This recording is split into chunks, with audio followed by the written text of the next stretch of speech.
If you want to build a magic system that feels believable, do not start by inventing hundreds of spells. Start with these 3 questions. How does magic take shape in your world? What stops magic from solving everything?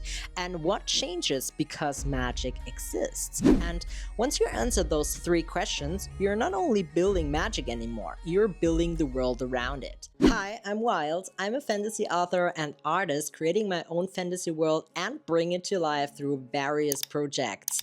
And I let you become part of the process. In this video, I want to share with you the 3 fundamentals in building a magic system that doesn't feel overpowered or chaotic, but has a structure and a system. Let's break this down. Every magic needs some kind of shape. It needs enough structure that the audience can follow what is actually happening. It needs limits, so magic does not solve every problem too easily. And it needs consequences, so using magic feels like a choice instead of a shortcut. Number 1, magic needs clarity. That doesn't mean you have to explain every rule, every spell, every ancient source, and every magical exception in the first chapter. Please don't do that. Your magic shouldn't be something you have to explain. It should be something people understand through its expression. When magic appears in a story, the audience should eventually understand why it works, what kind of pattern it follows, and why it belongs to this world. If magic feels completely random, it becomes difficult to trust. For example, a problem gets solved because magic can apparently do exactly what the plot needs right now. When building a magic system, one of the first questions you can ask is, how does magic work? What pattern makes it work? The pattern can be very simple. Maybe magic is tied to elements, for example. Maybe it requires spoken words, sigils, or it is tied to a bloodline. The pattern doesn't have to explain everything, but it should help the audience understand how your magic is being wielded in the first place and how it takes shape. Let's take Witch Hat Atelier for example. Every spell is created by drawing specific glyphs and completing a circle before the magic can even take effect. In Avatar: The Last Airbender, its pattern shows through movement.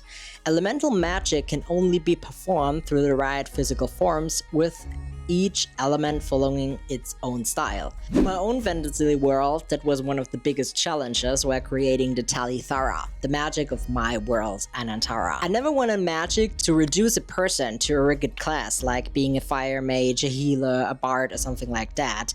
Anything else that would define them too narrowly. In Anantara, the way you naturally express yourself defines how magic takes shape. But if every person's magic were completely individual, with no shared structure, the system would become chaotic, and it would be very hard for me to explain you how the magic works in the first place. So I needed the pattern that could guide the magic. My solution have been the archetypes. The archetypes are fixed forms of magical expression, shaped by a person's inner calling. A calling is the part of someone that reveals how they naturally express who they are at heart. For example, someone is an artist at heart. Their calling may take shape in the core archetype Artisari. If you are more of a tinkerer, an inventor, or someone that likes engineering, your calling may take shape in the core archetype Vanguard. This core archetype does not change. It remains the person's central expression of magic. But before I dive deeper into my own magic system, let's just get straight to the point. So for your own magic system, ask yourself, how do people in your world wield magic? What pattern does it follow? From the first sign, word, movement, or ritual to the very final manifestation. But recognition is only the first step. Once the audience begins to understand what magic is capable of, the next question becomes even more important. Where are the limits of your magic? So number 2, magic needs limitations. The powerful your magic becomes, the more important limits become, because powers are exciting. But limits are what makes your magic meaningful. A character who can heal is definitely interesting, but a character who can heal only by taking the pain into their own body suddenly has a much harder choice to make. A character who can see the future is powerful, but if they only see possible futures, the ability no longer makes them all-knowing. They still have to interpret what they saw, they can still be wrong, they can still be afraid. That makes the power feel less overpowered and much more human. This is why limits matter. They stop magic from becoming the easiest answer to every problem in your world. Because if every problem can be solved with just more magic, then tension begins to disappear. If healing can fix every wound, danger loses its weight. If resurrection is easy, death loses its meaning. A good limit does not weaken your system. It gives it more power.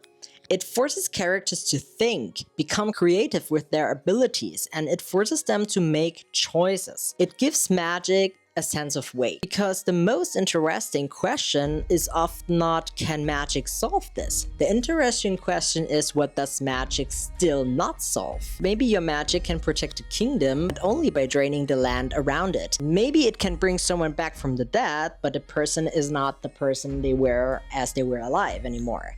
Limits make sure that power does not remove conflict, but transforms it. So before you move on, ask yourself, what can magic not do? What does it require? How does it fail? And what maybe even can interrupt it? And what problem remains difficult even with magic? For Anantara, magic cannot be used endlessly without affecting physical, mental, emotional, and spiritual energy. Just like working in the 9 to 5, you only have a specific amount of energy left to function, right?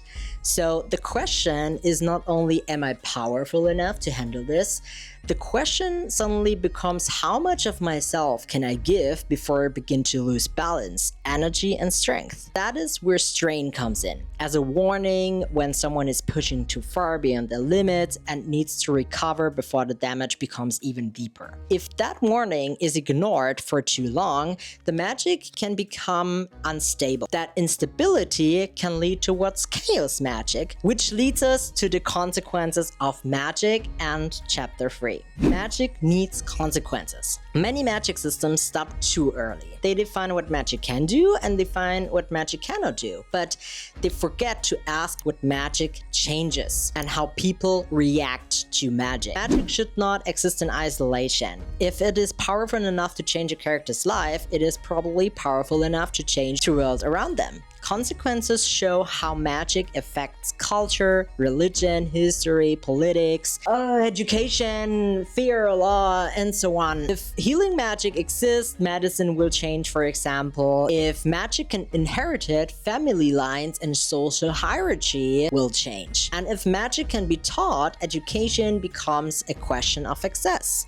So not every part of society needs to revolve around magic. Not every village needs a magical academy. And not every conflict needs to be caused by magic. But if magic exists, people will respond to it. So they will study it, fear it, worship it, regulate it, sell it, try to control it. In Wield, a kingdom in Anantara, many people fear magic because of historical trauma. In Bear, magic is seen more spiritual as a part of natural cycle of giving and receiving. In Teldrayan, magic is studied, thought, and developed through education, healing, invention, research, and so on. The same magic exists across the world, but different cultures interpret the magic differently. The difference creates institutions, beliefs, conflict, history, and taboos. Some forms of magic, for example in Anantara, are not forbidden because they're impossible to do, but because the price is way too high. If someone tries to control or manipulate another person with their magic, the price could be losing parts of memory, emotions, identity, and self, which suddenly shows how magic can be abused, and suddenly magic becomes even more horrifying than glory itself. So this is also where you can ask, who gets left behind? Who was never touched by magic, or who is directly confronted with the consequences of magic, like the folk? Anantara, that question led to the untouched. People whose Talithara never awakened. They are not empty, and their magic is not missing. It's just those people just simply never found the moment that let their Talithara igniting. They never got a calling.